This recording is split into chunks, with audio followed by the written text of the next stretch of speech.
So what about the other 1% of the UFO phenomenon? Has there ever been legitimate sightings? As promised, we're going to cover this 1% in a future episode. But I'll share with you something a wise man once shared with me. Before we should start focusing on dealing with problems outside our world, we should first focus on solving the problems within our world. And before you can start solving problems within your world, you first have to solve problems within yourself and within your surrounding environment of family and friends. So basically what I'm trying to say is that we have priorities that we need to focus on first and foremost so we can successfully build our lives and our minds. Now, it's no secret that the difference between what the government knows about UFOs and aliens and what is shared or released to the public is extremely enormous. And unfortunately, governments and several organizations on Earth are taking advantage of the UFO phenomenon to achieve worldly agendas. So why do we see particle beams, huge ones, firing at things that are, you were saying 200,000 Gs? Yep. I mean, go over that. Well, because I think it's part of a test for if there are bad guys out there. Or maybe they're doing preparations for faction. We may be looking at more than one faction. Remember, these groups tend to fragment. They fractally fragment so that you have wars within wars within wars. You know. But why would NASA release that footage? Well, remember, you've got all the good guys in NASA, and then you've got a few who are not good guys. The good guys don't know that there's something to keep secret. Remember, the lie's different at every level. They believe the lies they've been told. So when you set up a structure, an institution, which is supposed to be open and above board and is supposed to present live TV of the shuttle mission, they present live TV.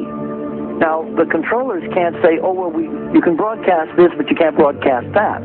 Because the honest guys will then say, sure. Well, why can't we broadcast that? So people always say if this was happening, it would come out, and it is coming out. Well, I mean, I agree with you. When you've got the Catholic Church saying we need to love the aliens, they're our brothers, when you've got every major denomination saying it, when you've got all the movies and you've got, in the 80s, huge programs at the Olympics with aliens landing, fake aliens, and you've got huge things the size of 3 football fields floating over Dallas and stuff all over the place, something's going on. And then I read government documents about fake extraterrestrial landings. Any of this. Why? I mean, you believe it's fake. Remember Operation Northwoods?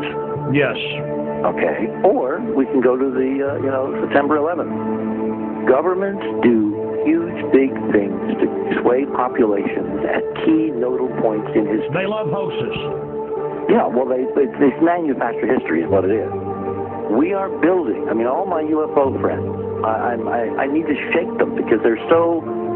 Frankly, they're extremely naive, Alex. They really believe we're building toward disclosure. I believe we're building toward a mass, carefully manufactured, fake event where ETs, who are really human, who are really part of this secret clique, who are probably Nazis, who have developed or perfected their technology from World War II, which is why you've got to get, Joseph on. They are going to basically fake out the world. And there's an incredible window on the Nazi black ops program, the compartmentalized, incredible high-technology efforts that were being funded by the Nazi war machine, particularly toward the end of the war in a desperate effort to win the war, and they fastened their hopes on several key technologies, some of which appear to be the control of gravity itself, which again is a separate piece of data from my work, which came at this from a hyperdimensional physics perspective. We know there's a lot of suppressed technology. 20 years after the B-2 bomber was already in service, they declassify it. So we have a lot of cases of that. We know there's a whole shadow government. This is technology and physics, Alex, that would make anything you think you know like a candle flame compared to a hydrogen bomb. This is a physics that literally allows you to rearrange time.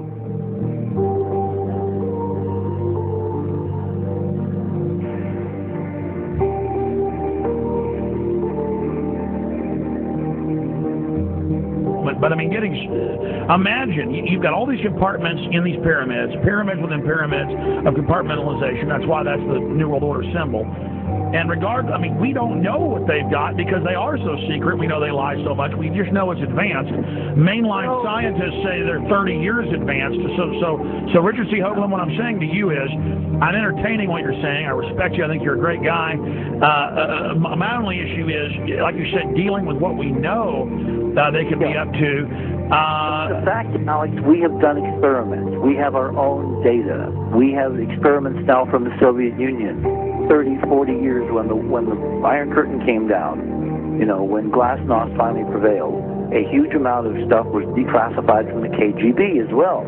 And we now have put this data together.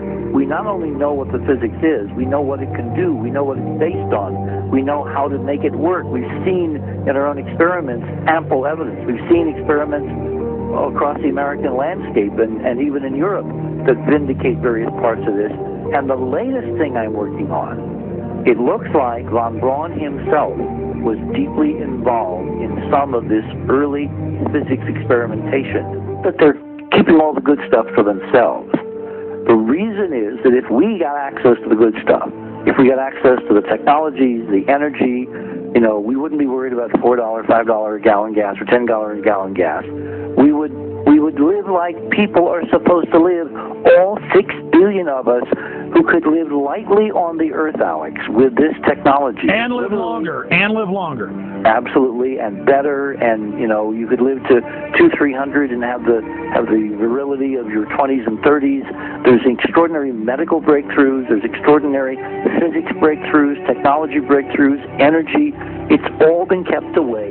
Think about it. We're already on a planet hurtling through space, all these wonders around you, and you've been taught it's bizarre to question, and that's because there's so many kooks in the alternative movement who do talk about ridiculous, you know, Hollywood-style green men instead of really looking at the shadow government and all these crazy secret societies that are admittedly running NASA and the shadow government. Now, ladies and gentlemen, during this talk that I'm going to give you, I'm going to explain to you the history of this phenomenon, who the secret government really is, and I will name them by name, the beginning group, the study group. I will tell you who they are today.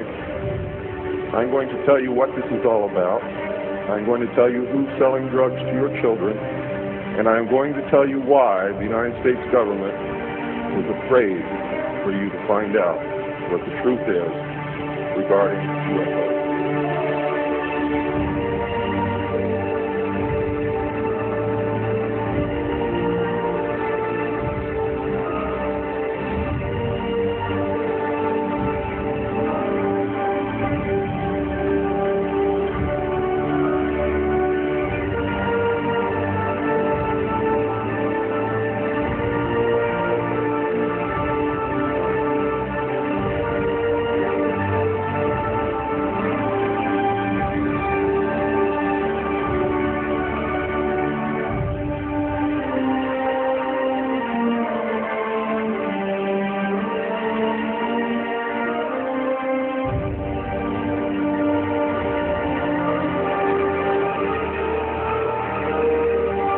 And it turns out that even though she remembered that she'd been part of the team to debrief the astronauts, she couldn't remember a thing that they said. She couldn't remember why she no longer was working with NASA. She couldn't remember. In other words, her memory lapses were enormous, and I don't think they were feigned, because we now found the same pattern in all the flight crews. Because the awful truth, Alex, is they have been brainwashed. They have been mind-controlled. They have had a technology, a very sophisticated technology, which took away the real missions that they experienced.